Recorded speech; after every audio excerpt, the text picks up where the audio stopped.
Hi viewers and hello friends, welcome to discover India farms. ఇదిగోండి ప్రస్తుతం చూస్తున్న ఈ వీడియోలో ఉన్న పొట్టేలు నేను కొత్తగా తెచ్చినవి 6th 7th బ్యాచ్.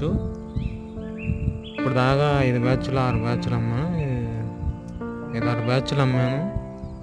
ఇది మేబీ 6-7 బ్యాచ్. మన ఫామ్ స్టార్ట్ చేసి అంచెలంచెలుగా ఎదుగుతుంది. సపోర్ట్ చేసిన ప్రతి ఒక్కరికి చాలా థ్యాంక్స్ ఫ్రెండ్స్. ఇలానే సపోర్ట్ చేస్తూ ఉండండి. మీ యొక్క చిన్న సపోర్టు, ఒక చిన్న లైక్, కామెంట్, సబ్స్క్రైబ్ వల్ల నాకు చాలా ఉపయోగం ఉంటుంది. మీకు కూడా మంచి ఇన్ఫర్మేషన్ ఇస్తాను వీటి గురించి. ఎవరికన్నా కావాలన్నా కానీ పొట్టేళ్ళు మన ఫామ్ దగ్గరకు రావచ్చు, డిస్కవర్ ఇండియా ఫార్మ్స్. చూసారు కదా ఎలా ఉన్నాయి పొట్టేళ్ళు క్వాలిటీ. కొత్తగా తెచ్చిన పొట్టేళ్ళు అండి, చూడండి. ఎవరికైనా కావాలంటే మన ఫామ్కి రండి. Thank you for watching friends.